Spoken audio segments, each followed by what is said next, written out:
Awesome. So I have had the pleasure of knowing Sonia for almost at least half of my career. And I've learned so much from her, both in the lean space as well as the leadership space. And I'm just constantly learning from her. And so I will let you, Sonia, introduce yourself. But just to note for everyone here is she is also my sounding board when I go south. So if there's any advice that any of you ever need, both in your career or in your personal development, she is a trusted individual, which I rarely say about anyone. So, Sonia, with that, I'll open it up to you. Great. Thank you so much, Mohammed. I appreciate that. So, hello, everyone. Good morning, good afternoon, good evening. This is amazing. So nice to see all of you all over the world. And I'm really excited to be here and talk to you about something that is so exciting. To me, I'm very passionate about the whole subject of emotional intelligence, how to use emotional intelligence in your leadership, how to use it to influence, to really create positive impact. So we will be talking about that today. But before we do that, I wondered if we could all, if you all are open to it, if we could take just a moment, what I'd like to call a mindful minute. So we're just going to take 1 minute. And if you're open to it, I invite you right now to close your eyes just for a moment.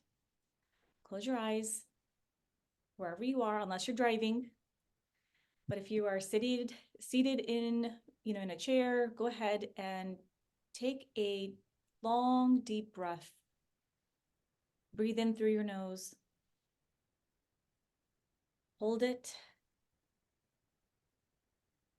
and exhale. I want you to settle into the seat beneath you.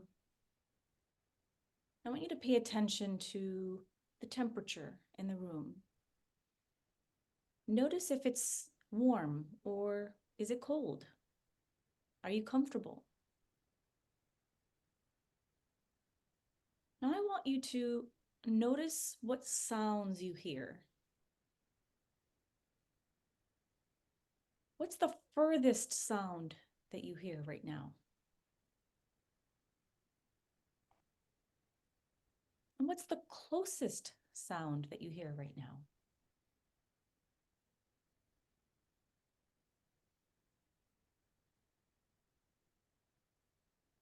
I want you to take another deep breath in and let it out. I want you to notice any tension in your body. Maybe it's in your neck. Maybe it's in your shoulders. Maybe it's in your back.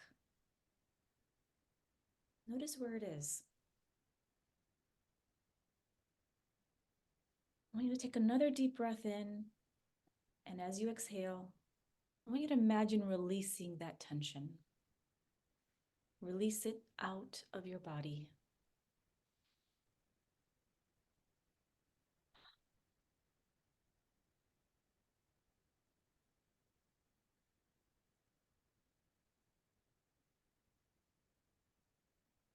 Take one more deep breath in. Hold. And exhale. And as you exhale, go ahead and start opening your eyes and bring your attention back into the room. Thank you. Thank you so much for being here and going through that mindful moment together. All right, so let's go ahead and begin. I'm going to share my screen with you. Let's see. All right.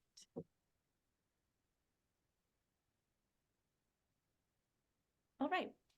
So today we are talking about how to build your influence through the power of emotional intelligence. And what we just did right now was practice mindfulness.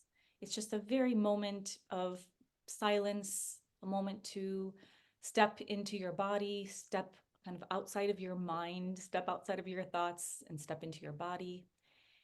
And why do we do that? We do that to practice presence. Because when we practice presence, that's when we can really step into our power. It's when we can create self-awareness, because there is no power, there is no influence, there is none of that. There's no emotional intelligence, there's none of that until we are present with ourselves. And so just taking a pause whenever you need it, silence yourself, take that pause to notice what's happening inside of you. That's the start of creating emotional intelligence. That's the start of stepping into your power and helping and allowing that to help you to create the influence that you want to. All right, so with that, let me do a real quick introduction. So who am I? My name is Sonia Singh. I am a leadership and high performance coach and trainer. My background is actually in management and process improvement. As Mohammed mentioned, my background is, I've been doing Lean and Six Sigma work for many, many years. But in that, I also developed other leaders, right? So part of my job was also to develop leadership skills in the people that I worked with. And my background actually is in psychology. So psychology combined with management, that's kind of what I've been doing for 20 plus years. And now I bring that through the work that I do every day as a coach and as a trainer. And what I really focus on is I help leaders in any role they're in. So from early leadership to senior leaders, I help leaders build emotional intelligence and build influence inside and outside of their organizations to really thrive not just in their work, but also thrive in their personal life. So emotional intelligence and influence really are the two topics we're going to be talking about today. And here's just a little snapshot of what you can expect. So we're going to talk about what's the connection between emotional intelligence and influence. I'm going to share with you the 3 elements of influence, the different domains of emotional intelligence, and where do they intersect. Those elements of influence, they intersect with emotional intelligence. So we're going to go over that. And then I'm going to share with you ways that you can cultivate your own emotional intelligence. When we talk about emotional intelligence for today's purpose, we're going to focus on social awareness and empathy, because those 2 things can really help you create the influence that you want to. And then the last thing we're going to cover is nonverbal communication, which is also a part of social awareness and building emotional intelligence. All right, so give me a little thumbs up if this sounds like a good plan. Thumbs up, thumbs up. Okay, awesome. All right, thank you. And at any time, if you have questions or if you want to chime in, feel free to unmute yourself and share. You can also use the chat. I will be monitoring the chat, so at any time you need to do that, please feel free to do that. All right. So why do we need to practice influence? And when do we need to practice influence? So this is a question I want to ask all of you. When is it important to practice your influence? So go ahead and chime in.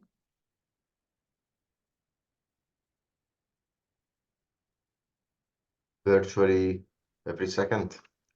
Every second. Yeah, every second, every day. The fact is that you are currently influencing decisions every single day. You're influencing what your children eat and do every single day. You're influencing the person that you interact with every single day, the person that you talk with every single day. We are constantly interacting and influencing people throughout our day, unless you don't interact with anyone, right? And even then, there's moments when you do need to interact and you do need to influence. So this is a skill that is vital for us to learn if we truly, truly want to be able to achieve the goals that we have, collaborate with people, and accomplish the things that we want to. So what exactly is influence? So let's talk about that for a moment. Influence is the ability to affect what someone else thinks, affect what someone else believes, and affect what someone else might do. Okay. And it's the whole concept of, understanding how to work with someone and through someone to achieve a goal, right? So a lot of times when we're working with someone, we don't have any control. In fact, majority of the time, we don't have any control over what someone else does. True or false? True, right? We do not have any control over what anyone else does. However, there are times when we can influence decisions. And that's what's important to distinguish. When are the moments that you can practice your influence? When you maybe have an idea and you want to share it, you want to make sure that it's something that can positively impact someone. Well, how do we get that idea across? Especially if you're working with teams and you have to influence your teams to take action, or you have to influence up and really make sure that senior leaders in your organization, perhaps, how are they listening to the ideas and taking them into consideration when making a decision? Your ability to influence their decision really it's dependent on your ability to communicate with them, your ability to empathize, your ability to really use your emotional intelligence. And so the three elements of influence that we're going to talk about today are credibility. So that's who you are. Emotions. So that's how you feel, how you make other people feel. And then finally, logic, right? So what exactly are you sharing? What are the facts? What's the data? What are the hard evidence of what you're trying to share, right? What is that message? And so if we look at influence takes into consideration all three of these elements. Credibility, right? Do I trust you as a person? Do I believe what you're saying? Logic, is there evidence to support what you're saying? Do I believe that this is the right answer? And then finally, emotions, right? How do I feel about this? How do I feel about you? Do I like you as a person? Is this something that, makes me feel a certain way? And it's inspiring someone to think something, inspiring a certain response through a connection. And that could be a positive, or it could be a negative emotion that you're eliciting, right? Sometimes we elicit, we can inspire someone to take action through pain, right? Make it really difficult for someone, or we can show them the benefits of, the taking action and how it could really help them. So I want you to take a moment and think about which one of these three gets overemphasized. Which one of these do we tend to overemphasize or overuse? Logic. Logic. Yeah. That's the one that gets overused. And the truth is that is the one that is the least effective. We all want to believe that logic drives our decisions, that logic drives our behavior. But we know, through psychology, we know that is in fact not the truth. We are more driven by emotions, more driven by what we see and how we feel based on who we know and based on what this person is, what I think about this person, based on our perception and not based on fact. So emotions play a big role in whether someone's even open to listening to you. So think about someone who you dislike. So take a moment right now. Imagine someone that you really dislike for whatever reason. You don't like this person. How likely are you to listen to them and give them a chance? Probably not very likely. Right? Now I want you to think about someone that you really like, someone who makes you feel really great. You trust them. They're a really terrific person and they make a mistake. How likely are you to give them a second chance? Probably pretty likely, right? We are much more likely to listen to and give a chance to someone that we actually like, someone that we connect with, and someone who we trust. And so emotions play a big role, right? So you might have the best idea. It's a solution that's going to solve all the problems, or it's going to make a big impact. And guess what? No one is going to listen unless you also have the ability to affect the emotions that someone's experiencing. And that might include maybe diffusing a situation. Maybe there's a tense situation, and so someone's not even open to listening to this idea until that tension is diffused. Or perhaps this person doesn't know you. There is no credibility there. There's no trust there, right? So their willingness to listen to you and take up their time and all of that, invest in you, it's not likely going to happen until you take that time to build and establish that connection, build and connect and establish a form of trust and some kind of bond. And so once you do that, it opens the person up to listening to the logic, right? So logic, yeah, that's great. There's a purpose and a role for it. But you have to first connect to people through emotions. And it requires you being able to regulate your own emotions and also your ability to recognize the emotions in others and pivot, right? You know, how often do you, when you walk into a room, do you notice the dynamics in the room? And do you adjust yourself based on those dynamics? Or do you walk in without kind of oblivious to what's going on around you and just do what you need to and, you know, just think about what your goals are and without looking around? Right? Because the person who's truly emotionally intelligent, they're walking into a room and they're looking around. Hey, what do I notice? What do I see? What are the dynamics? They're very aware of the social dynamics happening around them. And they know how to pivot in that moment and regulate themselves and also use the information they're seeing, the information they're getting, the data that they're picking up from the cues they're picking up. And that will help them to communicate in a potentially in a different way based on the energy they're picking up in the room, based on what nonverbal communication they're recognizing. And all of this is part of emotional intelligence.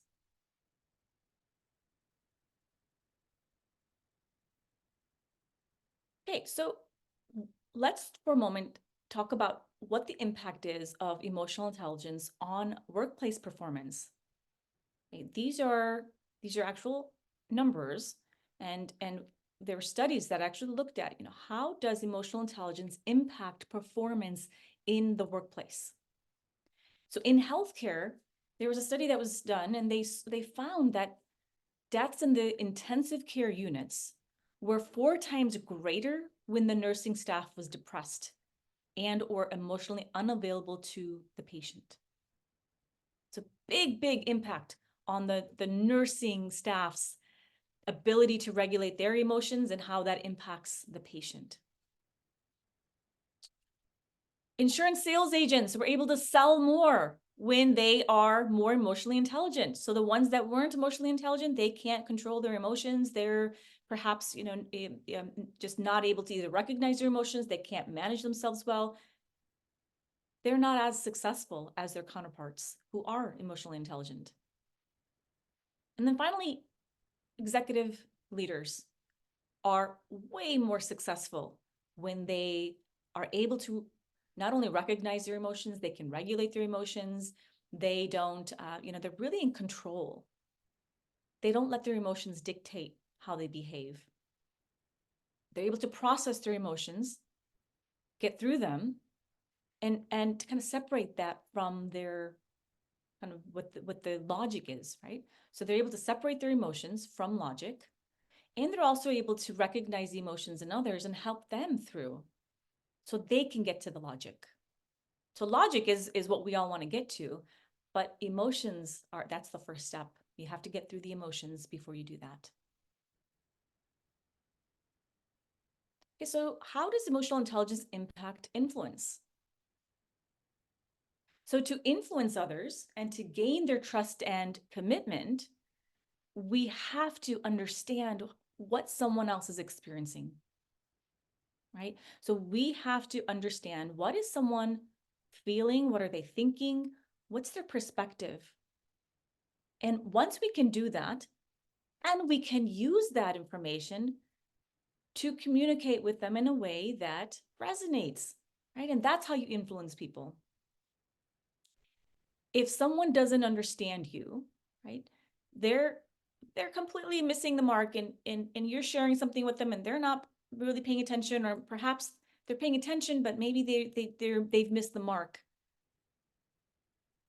They are not going to be able to influence you the way that someone who truly understands you. Then think about when you're shopping for something, or when you are talking to someone, when they speak your language, right? They're speaking right to you. And you think automatically, wow, this person understands me. They get it. They understand what my pain points are. They understand my frustrations. You are so much more likely to listen to what solution they have or what ideas they have because they get me, right? This person understands me. Versus the person who is speaking a totally different language, like they're speaking about someone else's pain points. They're not really understanding what your pain points are. You are not going to be open to listening to their ideas. And so it's important for all of us to be in tune with what is it that this person is thinking? What are they experiencing? What emotions are they experiencing? What's the specific experience that they're living through that I need to know? So that when I talk about this idea or whatever it is I want to influence them on, that it actually resonates with them. And you start speaking in their language, okay? That's the key point. That's the key difference between someone who's influential and someone who's not. The person who is influential knows how to speak the same language of the person they are trying to influence. Oftentimes we overuse logic, right? So we share more facts. The person says, no, that doesn't make sense. I don't agree with you. What do? We give them more facts, right? We give them more data. Well, let me show you something else. Well, here's more evidence. Here's more evidence. And what does that do? That increases even more resistance. And in that moment, the only thing that's going to help you move in a different direction is by showing that you actually are making an attempt to understand, that you then show that you understand. Even if you disagree, you can show a person that you understand them through the way that you ask questions, the way that you summarize back to them using the same language they used. When a person feels that they are being understood, it opens them up to trusting you. It opens them up to saying, okay, you know what, this person, maybe they don't agree with me, but they understand me. So I'm open to listening to them.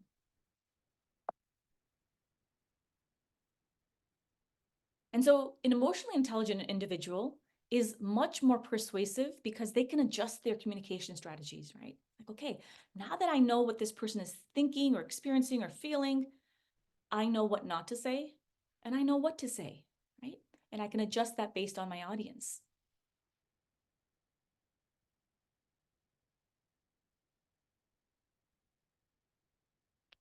So I want you to think about, there's 4 domains of emotional intelligence that we're going to talk about.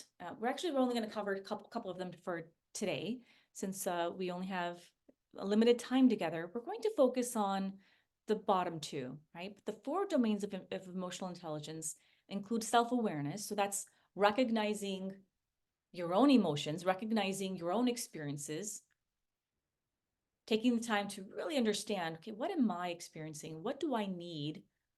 Who am I? What are my strengths? Really knowing, being aware of yourself.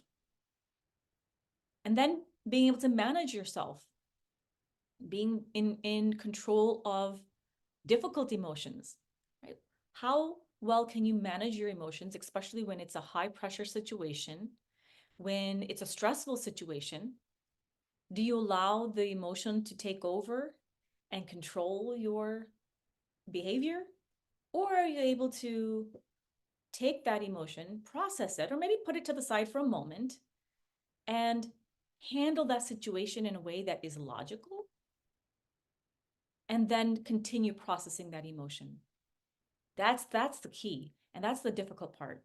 That's the thing that we're all trying to work on, right? Is how do we separate that, and how do we separate it but also integrate it, right? So part of it is separating it. When you're going through something in the moment, it's a stressful situation, and you have to make a decision. Separating yourself, walking away, right? Or saying, you know what, I need time to think about this. Do you absolutely need to make a decision in that moment? Usually the answer is no. I mean, unless it's life or death situation, that's different. Most situations, there's no emergency. You might take a day to think about it, maybe take an hour, take even 5 minutes. Anything that you need to step away, diffuse or, kind of lower your emotional triggers, your response. Bring it back to a place where now you can think logically again and then respond, right? So we're not going to get into that today, because today what we really are going to focus on is how you recognize the emotions in others, okay? Because I want you to learn, I want you to walk away with how can you connect with other people better, recognize their emotions, and use that to understand them, empathize with them, and then use that information to help them. And help yourself as well, right? If you're truly trying to make a positive impact, and you know that you can make a positive impact by understanding someone better, then you can go through these steps to recognize their emotions, recognize their situation, recognize their needs, and help them meet those needs. So for today, we're going to really focus on the bottom two. So increasing your social awareness, which includes empathy, and then using that social awareness and empathy to build stronger relationships. So I'm going to stop here for a moment and see if there are any questions from anyone.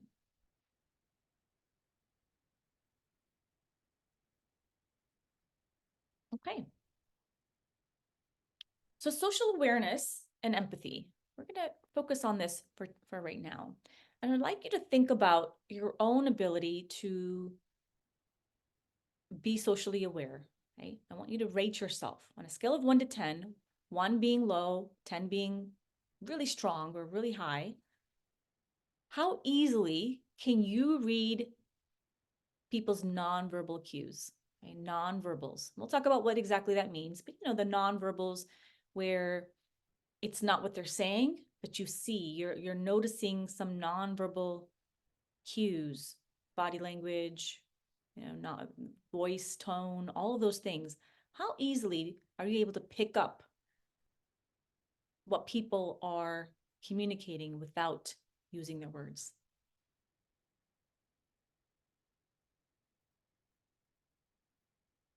And you don't have to share, but if you'd like to, you can share in the chat what that is. All right, now I want you to think about how well can you pick up the dynamics of a group? So when you walk into a room, how easily can you pick up the energy of the room, read the room, and notice, what's the energy between the people in the room?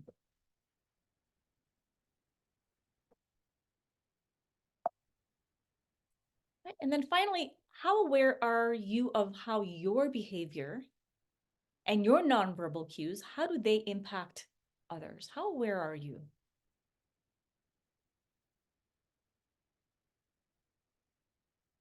And then where would you like to be? So think about where you are right now, scale of 1 to 10.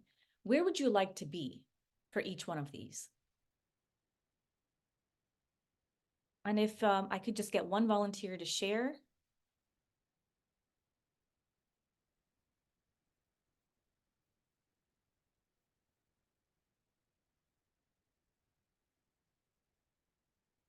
Oh, Carissa says you would like to be a 10. Yes. Awesome. So Carissa, you said you right now are at a 7 and a 6 and you'd like to be at a 10. Awesome. And what will that be? What will that allow you to do when you get to a 10? How will that change things for you?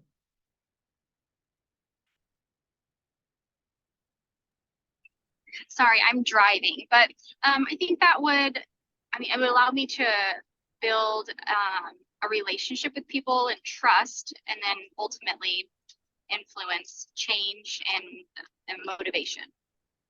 Great. Thank you. How about anyone else? Who else would like to get to a 10?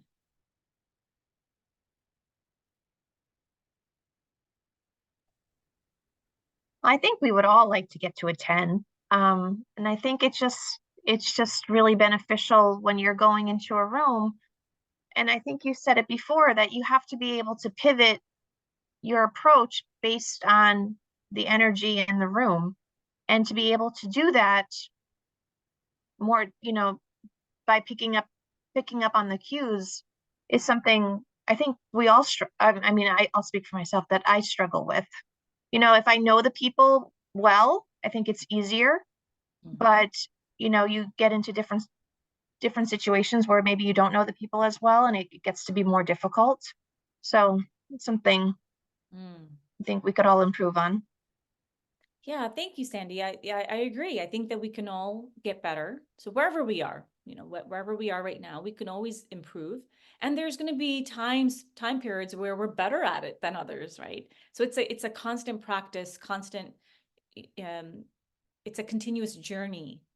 So it's not like you get to a 10 and that's it. I'm emotionally intelligent. That's it. I don't have to, I don't have to try anymore. I don't have to practice anymore. The thing is we have to constantly practice these skills and practice these techniques, because what happens, let's think about, when the pandemic happened and things shut down and things went online, people were working remote. We weren't meeting in person anymore. What's one thing that people stopped doing? What was one thing that people stopped doing? Interacting. What was that? Interacting in person. Interacting. Yes, that's right. Interacting. Our social skills suffered, right? So many people that I talk to, even right now, even, now this years later, and things have opened back up again, people are rusty with their social skills. And so, it takes practice. Maybe, a couple of years ago, you were much better at it because you were constantly interacting with people. The more you do it, the better you get. And so the less you do it, you might be a little bit out of practice. And so some of the things we're going to talk about today, I want you to think about just one thing that you can take away. What's something you can practice right now to start getting good at that one thing? Okay, great. Right, so social awareness, in order for us to be socially aware and pick up cues from people around us and really be aware, we have to have empathy. Okay? And empathy is our ability to understand someone else. It's our ability to understand, recognize, what are they thinking? What are they experiencing? Noticing. And here's the key. You don't have to agree with them to empathize. Sometimes we mistakenly believe that in order to empathize, it means I have to agree with them, right? Oh, I disagree with this person. I don't like this person. I can't empathize with them. Is that true? We can't empathize with someone that we dislike or that we disagree with? No. We can empathize with anyone that we want to. And in fact, we should. We should. It's actually even more important to empathize with the people that we disagree with. It's more important for us to empathize with the people that we dislike. Because then we can step into their shoes. We can step into, okay, well, what's making this person behave this way? What's making this person think this way? What might they be experiencing right now for them to think this way? And so if you can step into their shoes for a moment, look through their eyes, look through their perspective, you might still disagree, but you might be able to understand why they think that way or why they may be leaning towards that direction. And if you can get a little glimpse into their world, even for a moment, then you can speak to them in a way that makes them feel seen, that makes them feel heard, which then can open them up to receiving whatever it is that you want to share with them. Okay, so empathy is very important for us to understand another person, especially if we disagree with them, especially if we are not aligned with them. If you want to become aligned with someone, remember, you have to practice empathy. So here are some ways that you can practice empathy. One is observation. Get really good at observing. Right? People watching. Just observe. Just pay attention. Maybe today, if you go out somewhere, just notice. I want you to pay attention to people that are walking around. Just notice. Just notice the people. What are they doing? What do you think they're thinking? What do you think? Just imagine. I want you to imagine, what might they be experiencing? Pay attention and observe. Watch and listen and interact with people with genuine curiosity. Oh, I'm really interested. I'm curious. You know, when we go into any interaction with a level of curiosity, it gets fun. It gets fun. Right? It's like, oh, I'm really curious what this person has to say. I'm really curious what this person is thinking or what they're experiencing. And if you can go into your interactions with curiosity, you show up differently. We all show up differently when we're curious.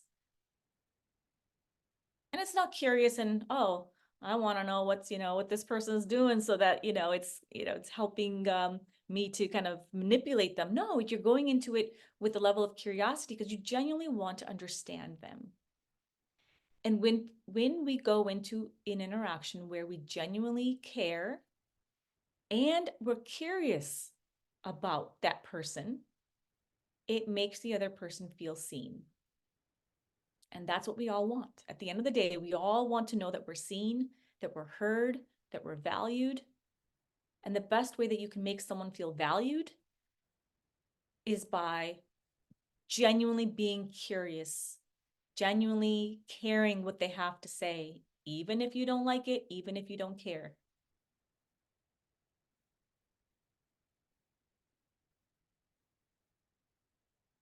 All right, so let's talk about empathy a little bit more. I want to hear from you. How do you practice empathy? Share with me some ways that you practice empathy.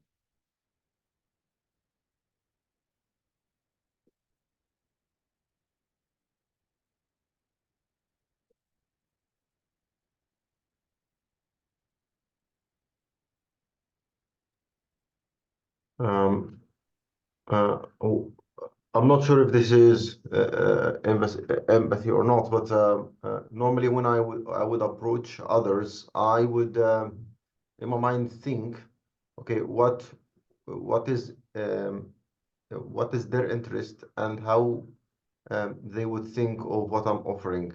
Okay. Either it's a training or it's a workshop or just a meeting or something like this. I maybe sometimes overthink. Okay, what they are thinking now, or like what should I expect their feedback to be and something like this. Yeah.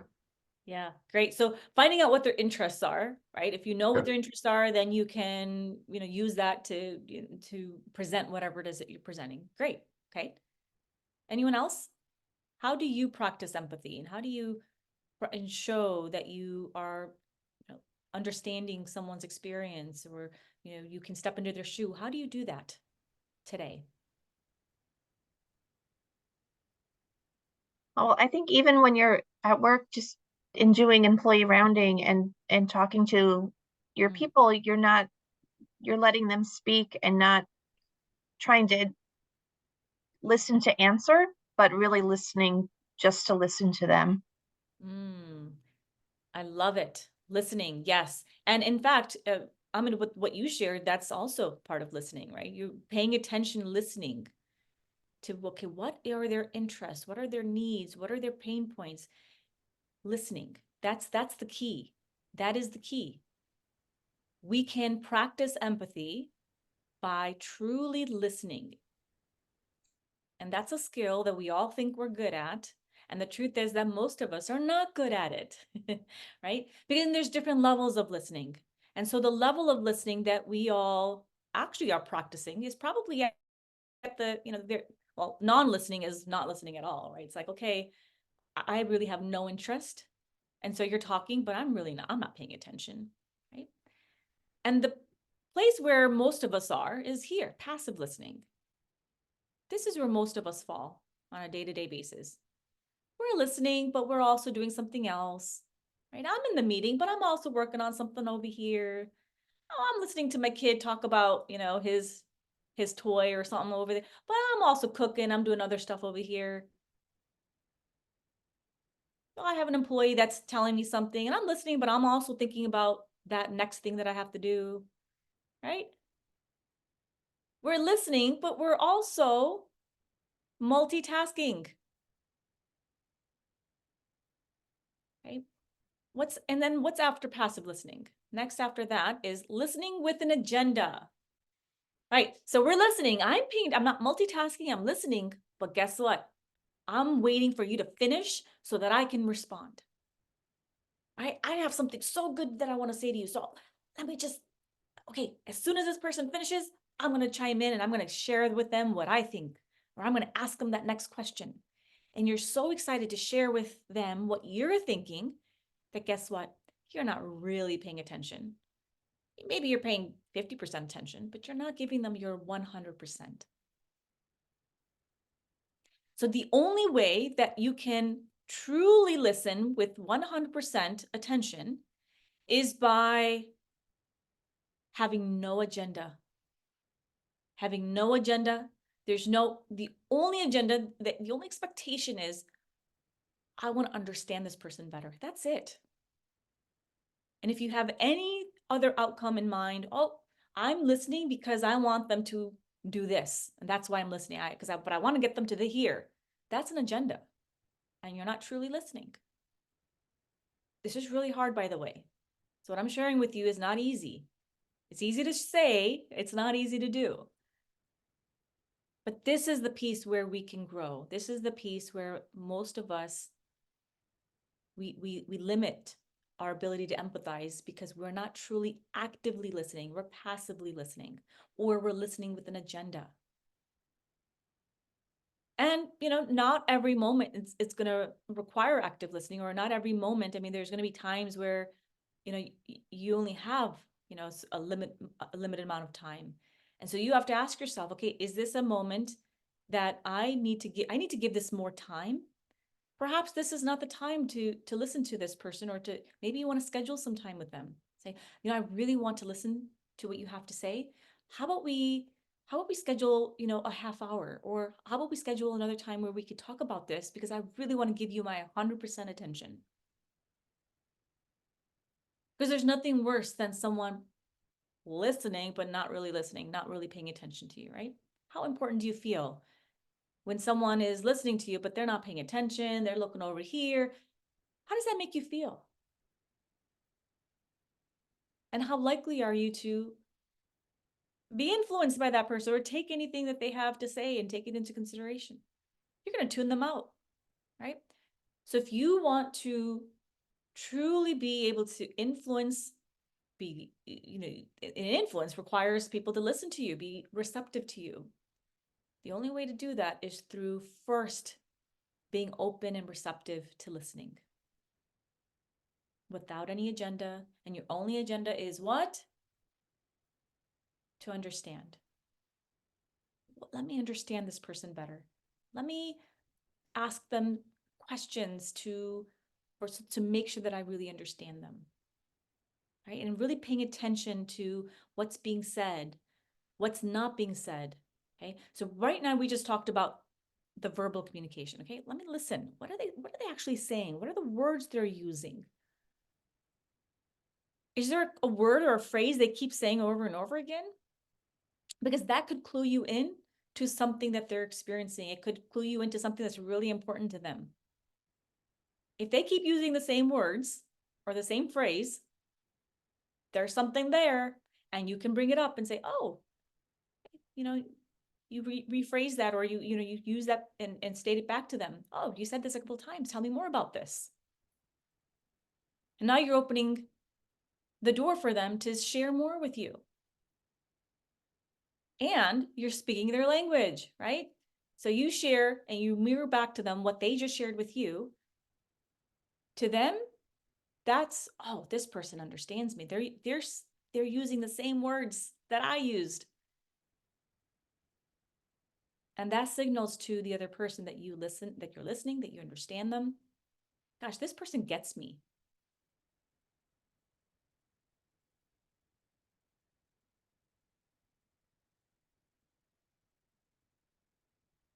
Carissa says, stay neutral, not try to influence my opinion or feelings. Yeah, that's the thing. We're constantly in our attempt to influence, right? We stop actively listening and we start listening with an agenda, because we're like, oh yeah, but I want to get my thing in there because I want to influence them. And so what ends up happening is that process either takes a very long time to get to where you want, or you never get there because you never allowed the space and the time to truly understand what this person is experiencing. What do they really want? And then there's different levels. And so even beyond this, you know, there's even higher levels, you know, if you can go beyond active listening, where you can get more into the advanced levels, where you start asking really high quality questions. So as a leader, you know, think about what kinds of questions am I asking people? Because if you're not truly getting good answers, or you're not really, people aren't speaking up, they're not sharing, ask yourself, am I asking enough questions, and am I asking high quality enough questions? Are they open-ended, or are they closed? If you're saying, hey, are you having a good day? Yes. No. Hey, do you have any questions? No. And these are the low quality questions. These are questions that are going to give you a yes or a no. They're closed-ended. Okay, so if you really want people to open up to you, you have to know how to ask high quality, open-ended questions that allow them the space to freely share with you. And not everyone's going to be ready, right? So especially if it's someone that perhaps you don't have a great relationship with, or perhaps they don't know you, they're not going to open up right from the beginning, but maybe there's something you can start with.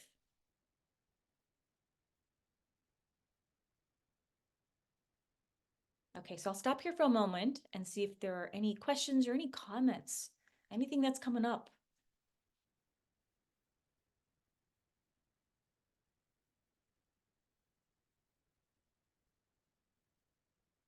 You know, Sonia, we've talked through this boot camp about, you know, that there's many leadership skills that are needed, or leadership behaviors that are needed, but being in the moment is the absolute first one. And if you really can't do that one, you really can't do any of them. And this really speaks to me because we talk about being in the moment, but this kind of provides almost a roadmap of what does it mean to be in the moment. And not just be in the moment, but also leverage that to understand that separate reality by asking high quality questions. So I love this diagram because it really helps illustrate what does it mean to be an active listener or be in the moment with someone, and not having an agenda or just passively listening. I think are two things like I sometimes fall guilty of. So I appreciate this. Yeah, and I think that's a really great point, Mohammed. You know, being present, that's the thing, is before we can be present for anyone else and truly listen and truly lead other people, influence them, you have to be present yourself. And it does start with yourself. You know, even though for today we're talking about social awareness and empathy, we're talking about other people, but really it starts with you being present. And if that's where you're either trying to grow in, or that's something that you're trying to practice more of, I would recommend that just take moments to just pause throughout your day. That's one thing that I highly recommend, is taking moments to just pause. 30 seconds, 1 minute. 1 minute is all you need. You can even put it, you know, schedule, and sometimes people will schedule a little alarms throughout the day on their phones. Okay, it's time to pause. And literally, you can just shut everything off, put your computer, turn your computer off, your screen off, put your phone away for 1 minute. And you can practice some of the things that we did, you know, earlier, you know, a little while ago, which is just close your eyes and just take some deep breaths and center your thoughts and kind of come back to your body. Drop down from all your thoughts up here and drop down into your body. Get present with your sensations, your physical senses. I love Because that. that's the automatic way. That's the if real quickly you want to drop into your being present, that's the quickest way, is through your breath, taking those deep breaths, and then paying attention to your bodily sensations. That's the quickest way to drop into your get regrounded. I love that. All right. So let's move on to the next piece. Okay, so we're talking about active listening, but guess what? There's another piece of active listening that often gets missed. Okay? It's not the words, it's what's not being said that sometimes we really have to pay more attention to, right? So presence, yeah, so we're talking about present. And when you're truly present, you're picking up not just the words that are being said, but you're also picking up the nonverbal cues. And that's the piece, that's the biggest key here. Who can tell us what percent of our communication is nonverbal? Does anyone know? What percent of our communication is nonverbal?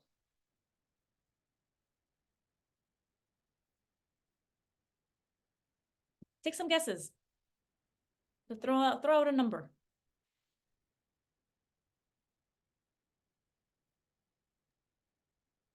50%? 50%? 90%.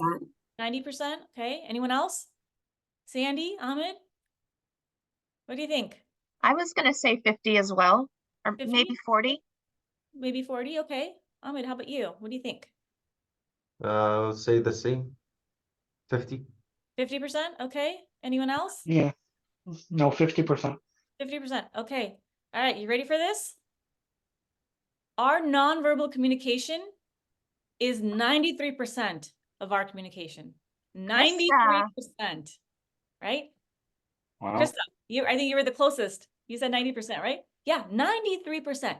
That Wow. means only 7% of what we are picking up, the communication that we're picking up, is verbal. Okay. Think about that for a moment. Our nonverbal communication makes up 93% of the way that we communicate with one another. Through our, we're going to talk about this, but body language or our voice tone, or all the other things that we see, that we feel, that we are observing, that have nothing to do with the words. Now, have you ever heard someone say all the right things? They're saying all the right things, but you just don't believe them, right? There's something about their body language. There's something that you're picking up. They're communicating something else to you, and their words are not matching their body language. Has that ever happened? Yes. So I want to share a real quick story. So we once had an executive call a meeting, okay? The executive called a meeting, and all the leaders came to this meeting where he wanted to share some really exciting, great news, okay? These are the words that he used. Exciting news. It's a great opportunity. These are the words he's using.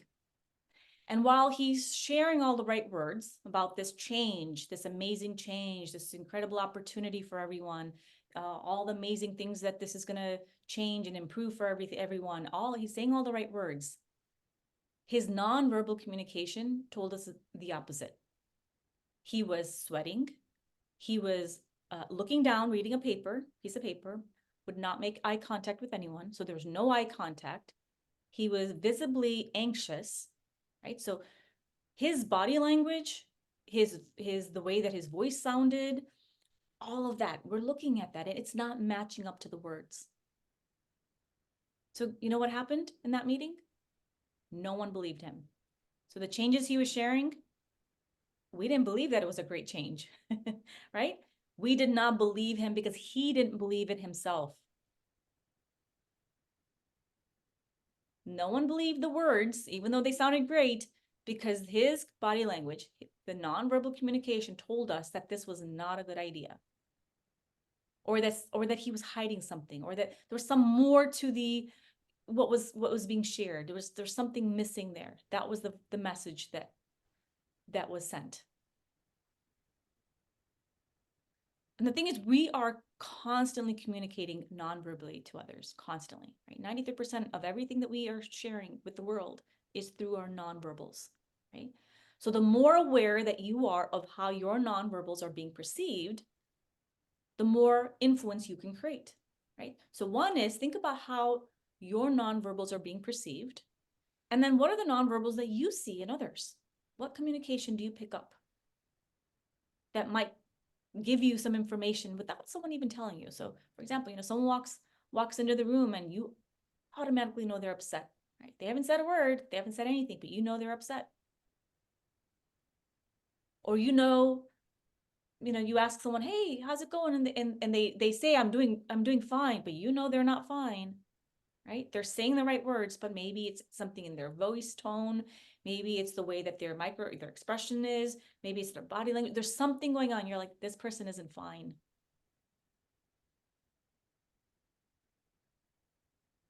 And that's why when we look at a leader and a leader is speaking and sharing something, we're not just paying attention to their words. We're also paying attention to all the nonverbal communication they're sending. Does this person believe what they're saying? Do I believe that they believe what they're saying, right? Do they look confident in this message? Because the thing is that influence is it's a transfer of energy. Okay? Influence is a transfer of energy. Write that down. Influence is a transfer of energy, and you cannot transfer what you do not have. So if you don't believe your message, no one else is going to believe it. So when let's say you're sharing a message with someone and you really want to come across as this is a great idea, you have to first ask yourself, do I believe this message? And if you don't, and sometimes I'll hear leaders say, well, you know what, I have to share this message because it's being sent to me from my leadership, and I have to share it with my team. I don't necessarily believe in it, but I have to share it, and I have to pretend that I believe in all of that, right? Well, if they're pretending and they're just regurgitating this information, no one's going to believe it. Their team's not going to believe it. So what do? What do you suggest? Someone give me an idea of what to do when you don't believe in the message that your leadership is giving to you, that you have to now spread on to your team? What can you do?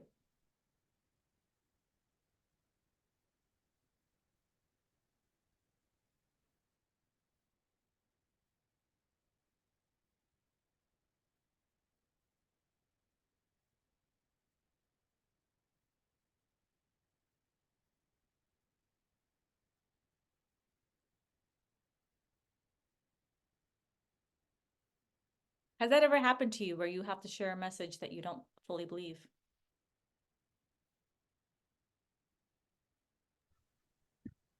All the time. Did you say all the time, or did you say it depends? Yeah, no, it does happen frequently where you're basically cascading something from leadership that you personally have a problem with, or application wise, that there's going to be more hiccups than leadership understands. And so when you sell the message, you're trying to come up with these fake logics in your head to be able to portray the message in an understandable or in a reasonable way without it making it sound like you're just narrating what leadership told you to say. Yeah, that's right. And so when that happens, but here's the thing, you don't want to fake it, right? You don't want to do that because they know when you're faking it. People know, they can pick up on our body language. Remember, 93% of our communication is nonverbal. They know when we are lying. They know when the person doesn't believe the message. So what do you do? Well, one thing that you can do is share what's the one piece that you might believe in, okay? There probably is something in that message that is true or is completely aligned with something that you also believe. What is that? I would focus on that and share that piece. And also recognize that, hey, we may not agree with everything that, maybe this is bringing up lots of uncertainty. Maybe this is bringing up fears about XYZ. And let's talk about that. So you give people a space to talk about it. You allow people to share you give them a space to basically share their emotions, and diffuse the emotions by just talking about it. Give them a space. It said share the message and get team feedback and transfer back to management. Okay, sure. So there might be something that, okay, you're taking feedback from them and now you're escalating back up. Sure. That's another way to do it. Yeah.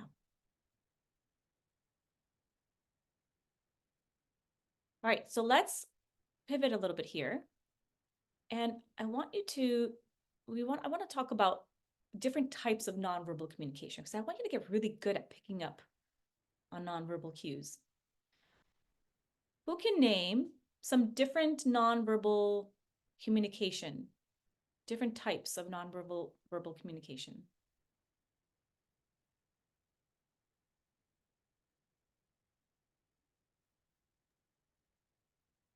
Do you mean like when you ask somebody how they are and they like sigh and that's how you know like they're not okay? Is that what you Okay, sure. So, so then when the person is sighing, what are you noticing?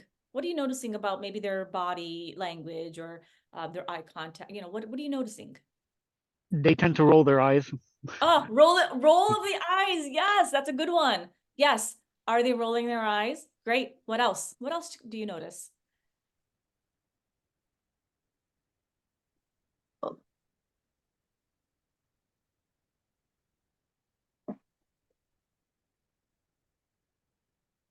How about eye contact? Where I was mentioning the executive who would not make eye contact. Mm, If you don't make any eye contact and you're avoiding, you're not. What does that tell you? That Right. person's probably hiding something, right? right. Or how about the person who says, I'm fine? How are they saying I'm fine? Are they saying, Right, their tone of voice, yeah. yeah, the tone of voice, like, oh, I'm fine. Or no, I'm fine. I'm good. Yeah, We're like, I'm fine. I'm fine, right? Yeah, the tone of voice, the pitch, the volume, all of that. Yeah. That's important. Facial expressions, right? What's the facial expression? They might say I'm fine, but they're like, I'm fine, right? Right. Hand gestures. What are the hand gestures that people are using? What's their posture? Look at their posture? Are they hunched over? Are their arms crossed? Are their legs crossed? Are they sitting back like this? Are they sitting forward? Are they leaning into the conversation? Or are they really trying to hide from the conversation?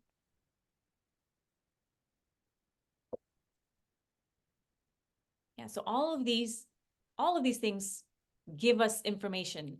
It's communicating to us something about that situation, right?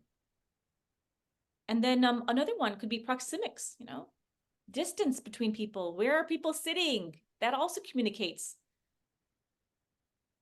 Think about where, when you walk into a meeting and you notice where people are sitting.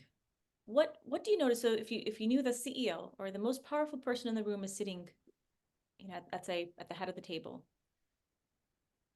what might you think about the person who's sitting right next to the CEO or right next to the most powerful person? What might you automatically think? They must be close. They might be close. Yeah, that's one assumption. That's one thing. It may or may not be true, but Yeah. that is one thing that we're going to think. Oh, this person is very comfortable. We know that for sure. They are comfortable sitting next to the CEO. They're comfortable. Huh? I wonder if they're really important. I wonder if they have a close relationship. I wonder if this person is also powerful, right? So that's a communication. That person is communicating to everyone in that room. I'm very comfortable sitting next to this person. And they're giving a sense of authority. I mean, they're practicing their sense of authority, and even whether they have it or not, whether they even know that person or not, but that is the communication they are giving off.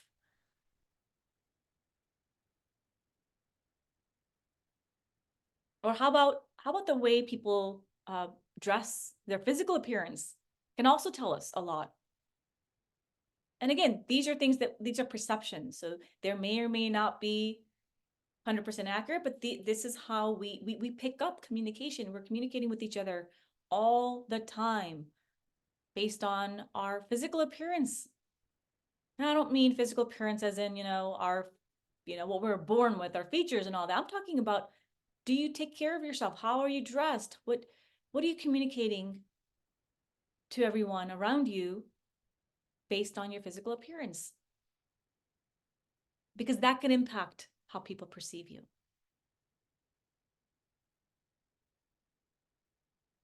And then finally, micro expressions. Micro expressions.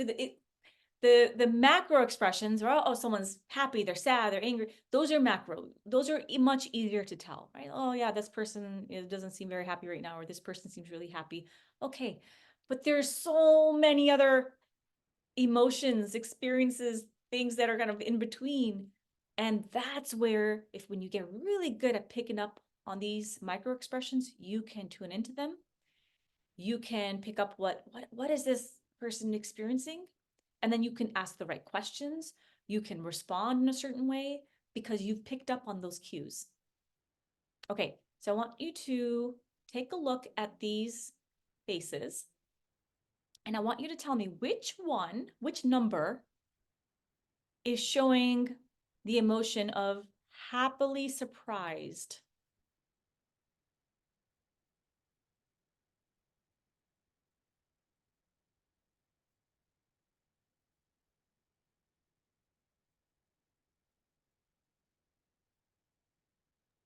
I mean, one seems the obvious answer, so I don't know if this is a trick question or not. It's too easy, huh? Yeah, Yeah. you're right. That's it. Okay. All right. Next one. Which one is sadly fearful? Sadly fearful.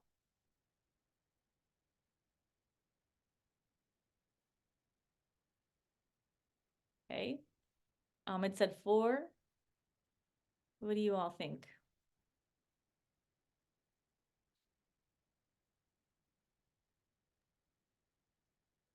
Just take a guess. 7. 7? Okay. So now it's getting harder, isn't it? All right. You want to know the answer? It is number 3. Sadly fearful. Okay. All right. Next one is disgustedly surprised. Disgustedly surprised. Which one? 10. Okay. We got a 10. Anyone else? I was gonna say 9. 9. Okay. Anyone else?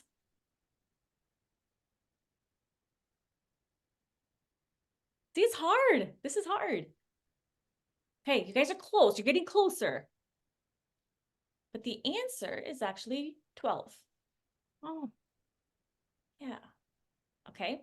Next one is fearfully disgusted. Okay. So this was disgustedly surprised. Sorry, this disgust and surprise, right?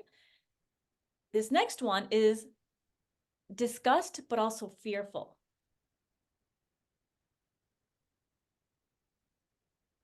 I'll just give it to you. It's number 9.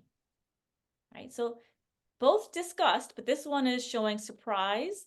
This one is showing, oh, I'm also fearful. This is something, that's kind of scary to me.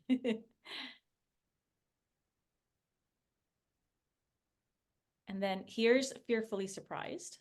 It's like, yikes. Oh my gosh, I'm surprised and I'm scared. And let's see, here's sad surprised.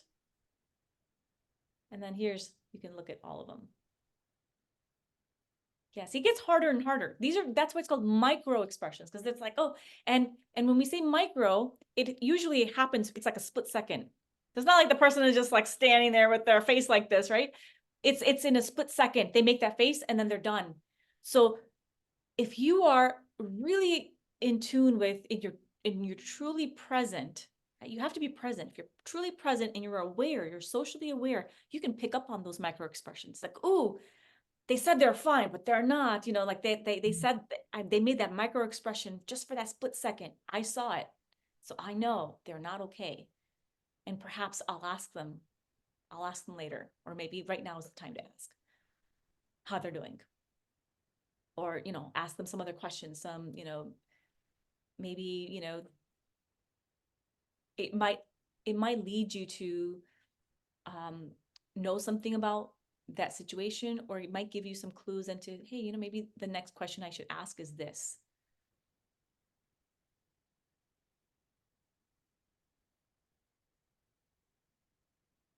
Okay. So what's coming to mind as we're talking about this, or as I'm sharing this with you? Are micro expressions all facial? when we're talking about micro expressions, we're talking about facial. Yeah, they're involuntary facial movements that last less than 1/15 of a second. Oh, wow. And so it's like they're called secret emotions, right? So it's like the expressor often attempts to conceal. Not always, but often. It's like, oh, it's a micro. It's like they didn't mean to show that to you, but they, it's like a split second. Most people. That was going to be my next question about whether or not the person knows that they're giving away that expression. Yeah. Usually it's involuntary. So they may, if they're truly aware of they may be aware of, oh, I just did that. Most times they're not aware. It's so quick. It happens so fast, and it's involuntary that they're not even aware. And a lot of times people don't even notice. But if they are very in tune with themselves, they'll know. And if you are very much aware, socially aware, you'll pick up on it. But most people don't pick up on it, and most people are not aware that they're doing this. It's like when, think about a time when you may have made some type of facial expression or something you didn't even know, and someone says, hey, are you okay? Or, and they say something, well, yeah, I'm fine. Why do you, well, there was something that you gave away to that person that made them think that you weren't okay, or, and because we're not even aware sometimes that we're doing this.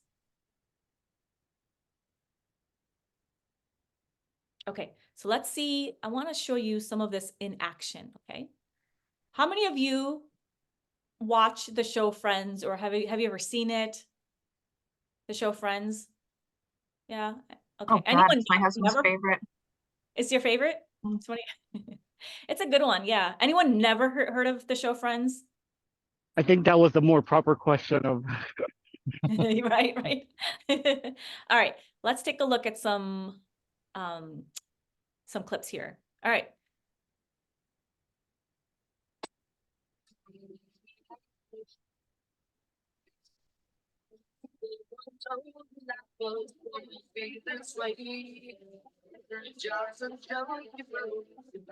I'm pregnant.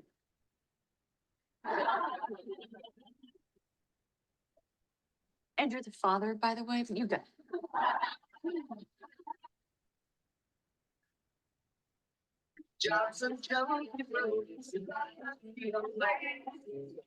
No, I could get him to forgive us.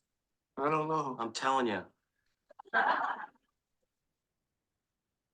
I can do it. Yeah, he can do it. It's like this crazy-eyed, hairy beast man. He was like a Bigfoot or a Yeti or something. Hi, just so you know, we didn't mean to fog you. We actually thought you were like a Yeti or something. Hi. So you like the short hair better? What? Yeti? Danny?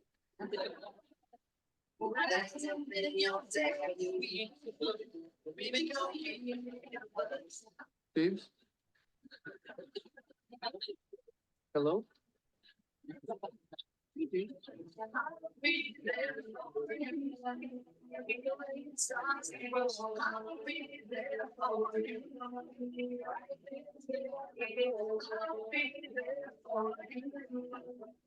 You two are happy, then I'm happy for you. I'm fine. Really? Absolutely. I'm fine. Totally fine. I don't know why it's coming out all loud and squeaky, because really, I'm fine.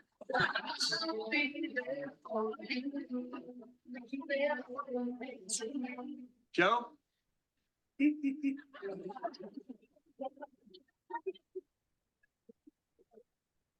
Well, I guess Joey went home. Oh, and look, there is still one box that I have to unpack. Yeah. Oh my God, you almost gave me a heart attack. Oh.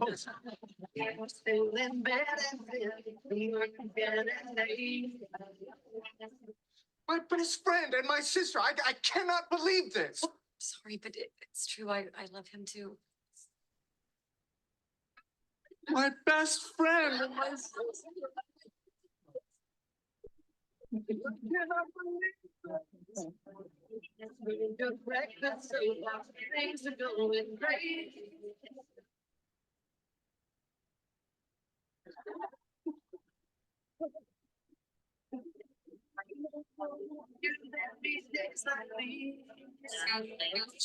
Put aside the fact that you accidentally picked up my grandmother's ring and you accidentally proposed to Rachel. When people do this, I don't really know what that means.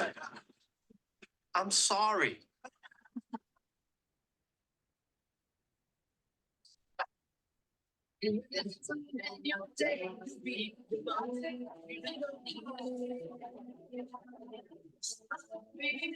Right. All right. So yeah, so those are just some examples of how nonverbal communication really speaks louder than even our words. So yeah, so let's take a moment now, and I would want all of us to just think about social awareness and how not being socially aware could potentially limit your influence and your leadership skills. What are some ways that that could show up? So if we're not socially aware and we're not able to pick up these non-verbal cues, how could that limit your influence and your leadership skills? Who would like to share first?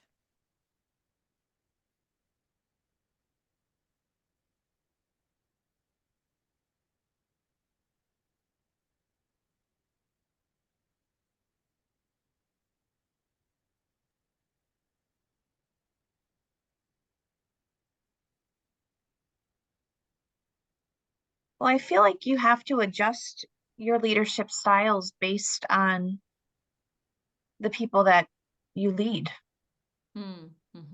Sure. Yeah.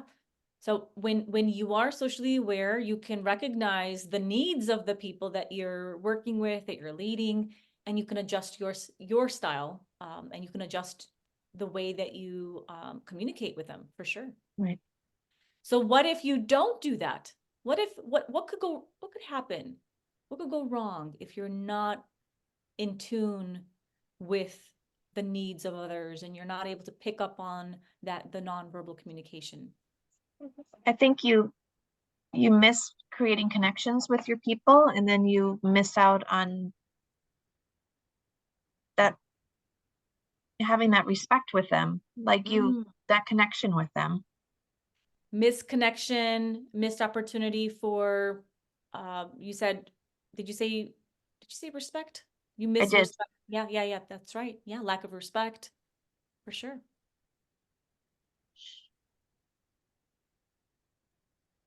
And that transfer of energy that you mentioned earlier wouldn't happen, right? If we don't have that social awareness.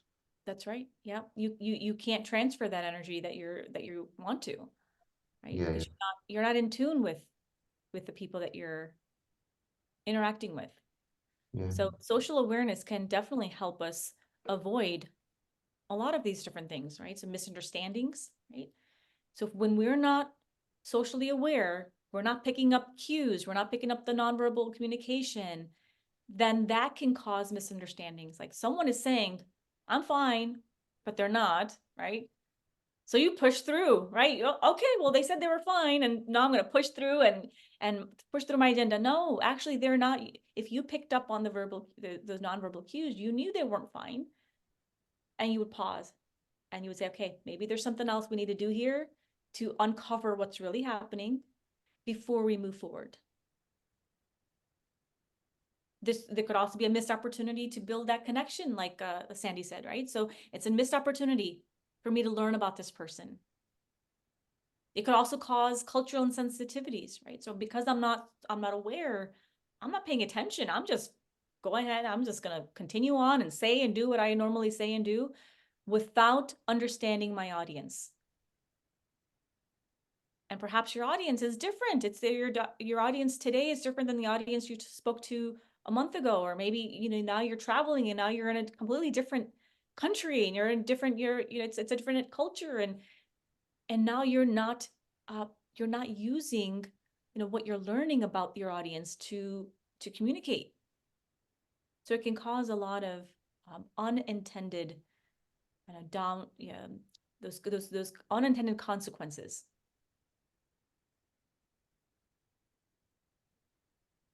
And when you are able to pick up on the social and be socially aware, you can very quickly adapt. You can much more quickly adapt when you are aware. If you are not aware, guess what? You're going to continue on business as usual.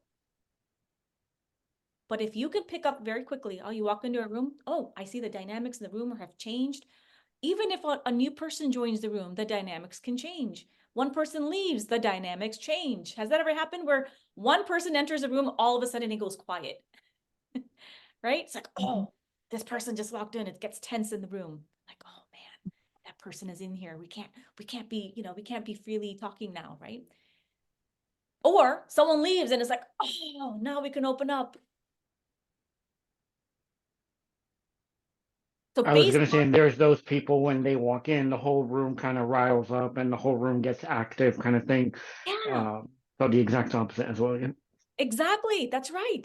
Yeah. There's also that person that walks in and they're the one that they're like the glue that holds everyone together, right? They walk in and it's like, oh, they know how to connect people.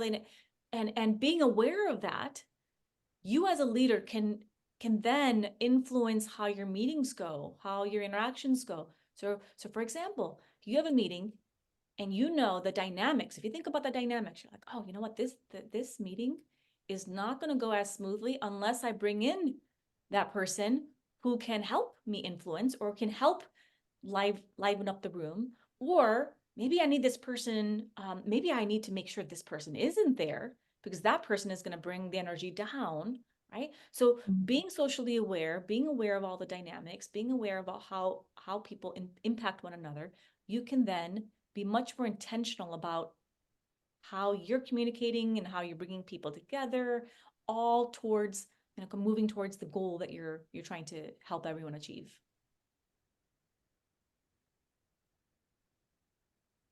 All right, so let's talk about how can we increase our social awareness? What are some ways? All right, so here are some practices. We talked about empathy, building empathy through observation. So one is through observation, literally just stop and pause and look around, right? Just be present and observe. And you can practice that outside of work. Just do it for fun. When you're at the grocery store, just you're waiting in line, just look at people, watch them. Make some observations. What do you notice? What are you noticing about them? And as you start practicing this, it'll start becoming easier and easier, and you'll be able to do it in the workplace as well. Pay attention to nonverbal cues. Pay attention to not just what's being said, but also what's not being said. Practice active listening. Active listening, remember, that means is 100% attention with no agenda except to understand. That is it. I am curious about this person. I'm curious about what they have to say. That is it. I'm going to practice active listening. Seek to understand, even if you disagree. Oftentimes, we think that we have to agree with everyone in order to gain their respect, but that is not true. Disagreement is okay. Arguing is different, okay? Disagreement is okay. Arguing is not. Now, what's the difference? Disagreement just means, you know what? You have a different perspective. I have a different perspective, but we can still respect one another. And so when you do it in a way that's respectful, the way that you do it is, I see you, I hear you, I'm recognizing your perspective. I still think this is, this is the path that I think is the best way, or this is what, my perspective is, but I do understand where you're coming from. When we come at it like that, people are much more willing to listen and be open and receptive because at least you understand where they're coming from. Reflect on your own behavior. Take time out, pause. Take pauses throughout your day to just stop. Stop all the taking in of information from around. Just stop everything. Just pause.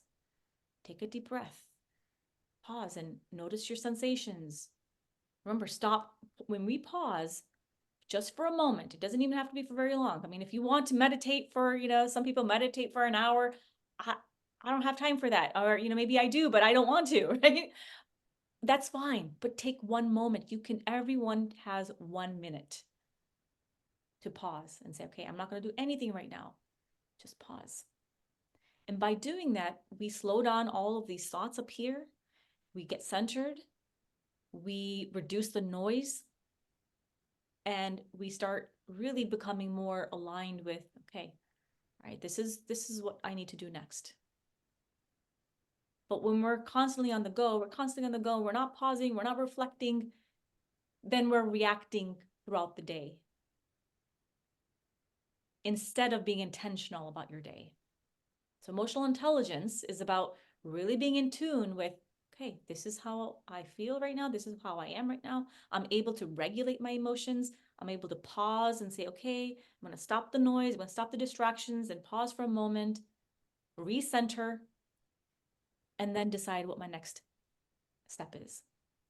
And when you can do that, it becomes so much more easy. It just becomes easier to then influence someone else because you're able to influence yourself.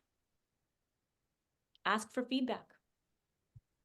Ask people around you, ask a couple trusted advisors, maybe it's a couple peers, maybe it's someone, maybe it's your boss, maybe it's a couple team members. Ask people for feedback. And then remember to practice keeping an open mind. Practice being open. If you want people to be open and receptive to you, it's got to start with you. Practice being open-minded by all the things that we just listed, we just talked about. Okay, so the more open you are, the more receptive you are to listening, the more receptive you are to asking questions, being genuinely interested and curious, being open to not knowing, being open to being wrong. And when you just open yourself up, you're being vulnerable. You're saying you're basically, the message you're conveying is, hey, I'm open here. I'm willing to learn. I'm willing to grow. I'm trusting. I'm trusting you. I'm trusting. And so when you trust in someone else, that's how you gain their trust. Okay, so how could these practices help you manage your relationships more effectively? I want to hear from you.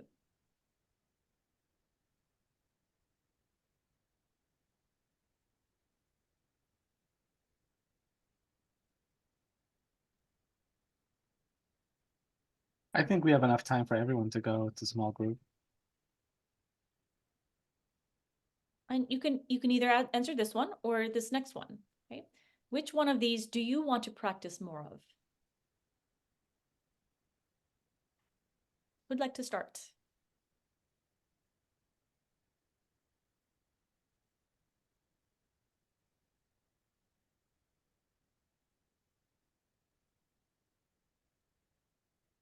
I'll Sandy. start. There you go. I think I need to practice more. Which one of these do I want to practice more of? Really practice listening in the moment.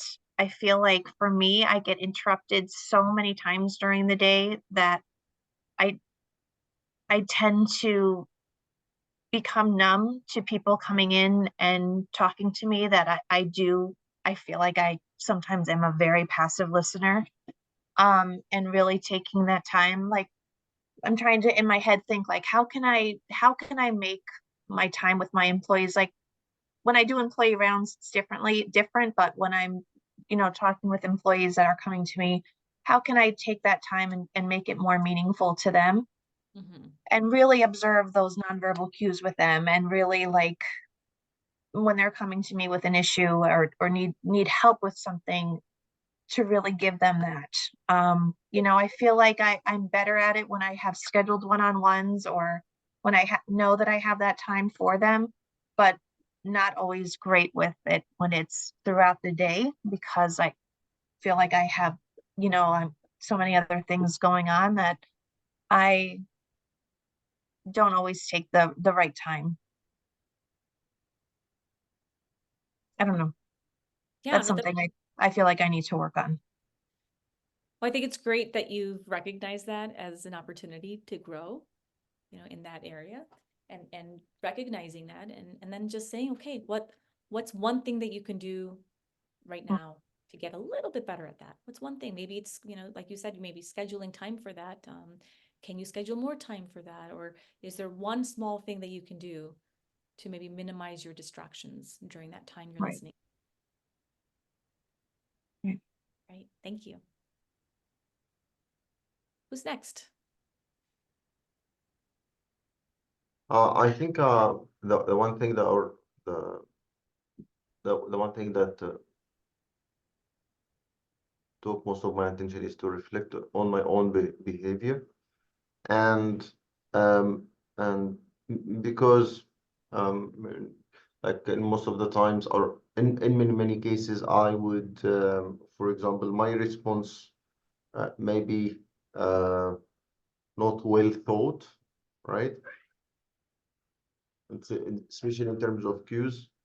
And so how to improve it, or the one thing that I can do to improve it is what you mentioned earlier, which is to take some time to reflect before responding, even if it is 5 minutes. Great. Yeah, I love that. Take the time that you need to process before you respond. Remember, responding is different than reacting, right? Yep, Move yep. from response, Yeah. taking that time, and then, being intentional about it, right? Krista, would you like to go next? Sure. So I would say asking for feedback is such a huge thing to do. It shows your vulnerability, but it's often difficult to get people to give you real, honest feedback. So building those types of like trustful relationships where you can get honest feedback and not just like, oh, you did a great job. Like, I don't want to hear that. I want to hear like, what can I really do better? Yeah. So I think that can help you to, number one, build relationships. You can also give others feedback, but also, improve your own communication, how you build relationships with others. I think that's so true. That's so true that, when you are seeking feedback, you also have to, if you truly want honest feedback, and it's helpful feedback, right? Because you don't just want the fluffy stuff, right? Oh, you did a great job. That's not going to be helpful. So we have to get really good at asking the right questions. So what's a question that and this is open to all of you, what's a question you can ask to be more specific about the type of feedback you're looking for? What's one question you can ask? One thing I've asked is, what could I do differently next time? Or what could I have done better? Rather than just asking like, can you give me feedback? Like, Right. that's too closed and not direct enough. Yeah, I love that. Yeah, what's one thing I could do differently, or what's one thing I could improve on? Any other questions that we can ask to get feedback? Sometimes I'm very specific on the behavior I'm working on. And so, if say I'm trying to be more curious versus judgmental, and I have had a habit with this individual of just always like butting heads, I would ask for feedback. I was like, in our interaction today, I have been working on really being open to understanding your reality. Could you give me some feedback how I came across today? And it's almost presenting myself in a way to show them I'm working on this specific thing. I want feedback on this, not a general thing, but this is the exact thing I'm working on. And that has helped in most circumstances. Yeah, I like that. Thank you. All right. Okay, so let's summarize what we've done so far. All right, so we're coming to the end now.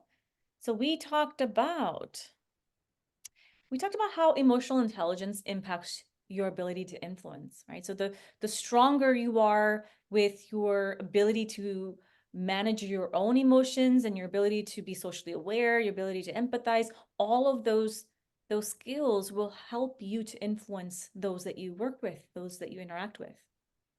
We talked about the 3 elements of influence, which are credibility, your emotions, and logic.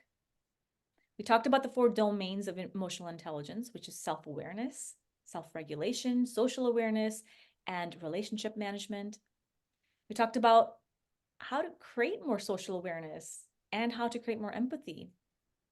We talked about different types of nonverbal communication. And all of these things together will help you to manage your and develop stronger relationships with not just the people that you work with, but the people that are just in your life, right? These are skills that we can transfer over to any parts of our life. All right. So what I'd like to do now is I'd like each one of you to share in one word, what's the value that you got today? In one word. What's one word that comes to mind? And I'm going to start with, we'll just go down the row. I see Krista first. So how about we start there? This is a hard question. One word. Can it be a hyphenated word? Sure. Nonverbal. Nonverbal. Great. Thank you. Sandy.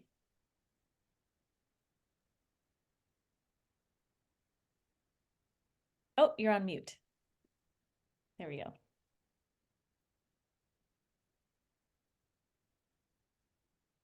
I'm really struggling with one word. It can be 2 words. It's okay.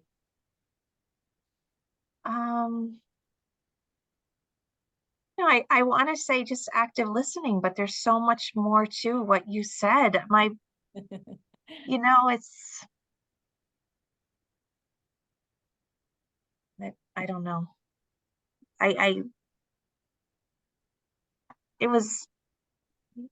There's a lot.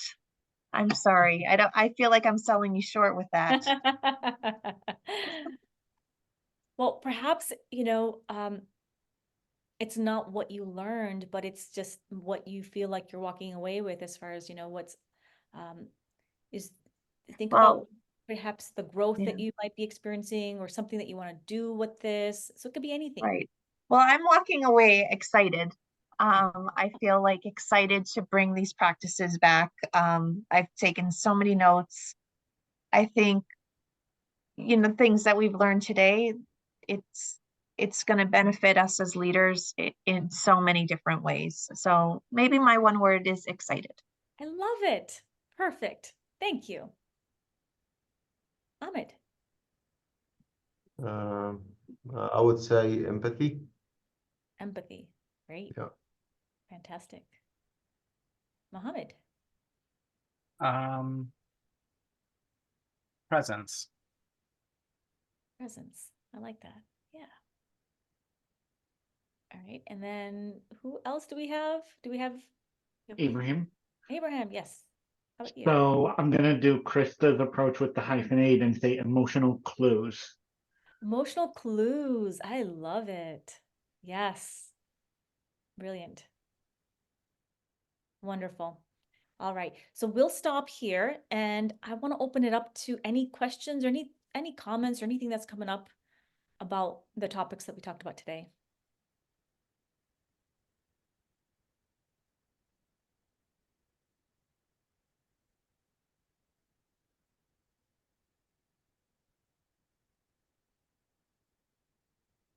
Okay, well then what I will do is I'm going to share with you, if anyone wants to keep in touch with me, you can go ahead and connect with me. I'm trying this out for the first time. So go ahead and see if this works. If you want to scan this code, and that'll get you and connect you to all my social media platforms if you want to stay connected.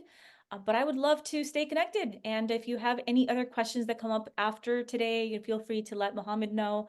I'd be happy to answer those. And then if anyone's interested in these slides, I'll put together something and I'll send it out to him so he can share it with all of you. And I want to thank all of you for being here. Thank you so much for participating. And yeah, that's it. Thank you. Sonia, before we end this, we have a tradition here during this boot camp. If it's any of the individuals on the call presenting or a guest speaker or anything, as long as you're okay with it, we usually ask each learner to post what they learned from that individual. And they usually tag this person. Will you be okay if they post something of what they learned today from you and tag you? Oh, yeah, absolutely. I would love that. So I would encourage everyone on the call. We have a small group today. I got a bunch of texts that some people are sick, but for the ones that are on the call, they're very diligent about posting online. So if you're not connected with Sonia, connect with Sonia, because I don't think you could tag her if you're not connected. But if you are connected, please make a post and share what you learned to everyone about today's lecture. Yeah, and Okay. Oh, sorry, go ahead. I was going to share my link in the chat if anybody wants to just do that real quickly. Yeah, that would be great. So, and before we end, what did you guys think? Any feedback for Sonia right now? It was incredible. You're an incredible speaker, and it was really wonderful to hear your insight. So thank you so much for sharing with us. And I really mean it. You just got me excited. There's not many people who get me excited like Mohammed does. So thank you. Agreed. I think it takes respect for people, the concept of respect for people, to a whole new level. It kind of opens up a Pandora's box of other areas to consider as you're considering respect for people. I think it just was very insightful.